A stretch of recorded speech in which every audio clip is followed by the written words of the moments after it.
Muy buenas tardes, queridos hermanos, y feliz Pentecostés a todos. Es una fiesta importante no solamente a nivel eclesiástico, dado que todos somos iglesia convocada por el Señor y llena del Espíritu Santo, sino porque es fiesta patronal. Es fiesta patronal y tiene que ser vivida al máximo, con una conciencia de que nuestro santo patrón es nada más y nada menos que el Espíritu Santo de Dios. O sea, qué lujo el que tenemos en Holy Spirit, de poder celebrar este día con gran gozo, de saber que esta parroquia ha sido encomendada justamente a la protección de este maravilloso ser que es la tercera persona de la Santísima Trinidad, que Cristo reveló y que Cristo nos lo manda como un regalo, como una promesa cumplida por el Padre. Y bien, este día nos involucra verdaderamente tanto, porque intenta recordarnos de nuestra dignidad y nuestra conciencia de ser iglesia de Dios. Pensaba justamente en esta presencia constante del Espíritu Santo, porque el Espíritu Santo es aquel que se llama el santificador. ¿Sabían que es una de las acciones que Él cumple en nosotros? Nos hace santos. Y qué bonito, porque no depende tanto de nosotros, sino de nuestra apertura a su acción. Ya la santidad como tal es un don que Dios nos regala a través de la acción del Espíritu Santo. Nos hace santos. Basta decirle, sí, quiero que transformes mi vida.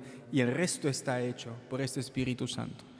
Y esta acción santificadora de la Iglesia es lo que hace posible que la Iglesia pueda cumplir con los mandatos de Dios, pueda cumplir la misión que le encomendó el día de la Ascensión. Recuerdan, vayan a todo el mundo y bauticen y prediquen el Evangelio. Esta misión que seguramente sin el Espíritu Santo habría sido imposible. Y Pedro había continuado a ser aquel discípulo miedoso, incapaz de cumplir lo que él mismo prometía y mucho peor lo que Dios le encomendaba. Pero con acción del Espíritu Santo este hombre se vivifica y santificado puede llevar con gran fuerza aquella misión que Dios le había encomendado. Y eso es lo que acontece con nosotros.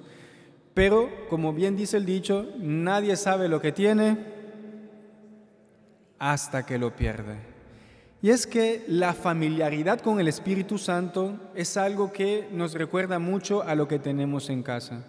Tenemos padres, tenemos madres, tenemos hijos, tenemos esposo, tenemos esposa, pero a veces se nos olvida que vivimos esas vidas y descuidamos lo más importante, no le prestamos atención y empezamos a ocuparnos de cosas que no son nuestras y nuestra realidad empieza un poco a enmohecerse, a secarse, a ser olvidada. Y a veces le pasa esto al Espíritu Santo. Al que siempre está presente es el que más se nos olvida. Que la Iglesia, sin embargo, hoy nos pide volver a despertar la conciencia de que Él está aquí presente y actuando, de que es un Dios constante.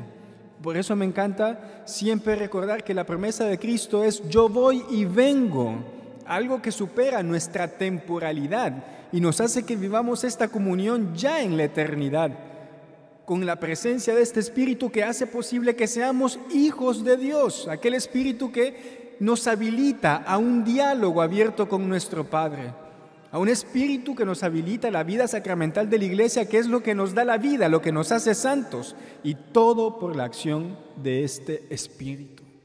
Este Espíritu que no es escandaloso, este Espíritu que no quiere sorprendernos, es más ordinario de lo que podamos creer.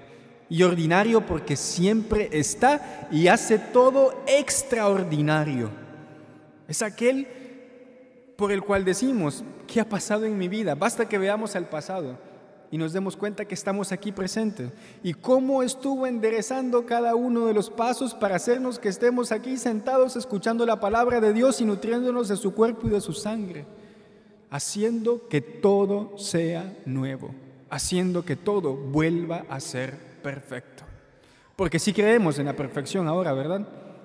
Que no depende tanto de lo que nosotros podamos hacer o no hacer, sino de abrirnos a que Él nos perfeccione, a que Él nos santifique, a que Él, a través de la misericordia de Dios, haga de nosotros hijos renovados en este inmenso amor.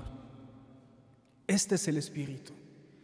Del Espíritu podríamos decir 1000 cosas, no podríamos terminar nunca de describir todo lo que hace. Es aquel que hace que estemos aquí, aquel que nos lleva a confesarnos, aquel que nos lleva a pedir perdón, aquel que ablanda aquellos corazones que son verdaderamente duros, aquel que hace que todo sea posible, desde que nos levantamos hasta que nos acostamos, mientras dormimos, aquel que hace que nuestras vidas puedan existir. Omnipresente. Este es el Espíritu Santo de Dios. Aquel que nos hace decir, hola, gracias por favor. Y San Pablo lo dice de una forma extraordinaria también. Si no fuese por Él, no podríamos decir, Abba, Padre. No podríamos decir el Padre nuestro si no fuese porque no estuviésemos llenos del Espíritu Santo. Pero porque está en nosotros podemos decirle, Papá. Es aquel Espíritu, como escuchamos en la segunda lectura de la carta a los Corintios, que nos permite decir que Jesús es el Señor. Es aquel que habilitó, como dije al inicio, a Pedro y a los apóstoles, a la Virgen María justamente, a esta maravilla de poder llegar y cumplir sus acciones, evangelizar y anunciar al mundo entero esta maravilla. Pero también el Espíritu Santo, como más adelante dice Hechos de los Apóstoles, es aquel que está en el pueblo que escucha la palabra de Dios por sus apóstoles. Y aquí viene lo esencial. Es importante recordar lo que Él quiso fuese la Iglesia. Recordarnos del Papa, recordarnos de nuestros obispos, recordar de nuestros sacerdotes, que han sido queridos por Dios no por méritos personales, sino por el inmenso amor hacia su pueblo, y a través de ellos, de Pedro, de los otros 11, a través de aquellos que ellos escogieron como sus sucesores, anunciarnos la palabra que podemos aceptar solo si tenemos el Espíritu de Dios en nuestros corazones. Que este Espíritu nos toque el corazón, nos renueve y nos permita vivir en la santidad que Dios, a través de los sacramentos y la Iglesia, nos ofrece en la cotidianidad.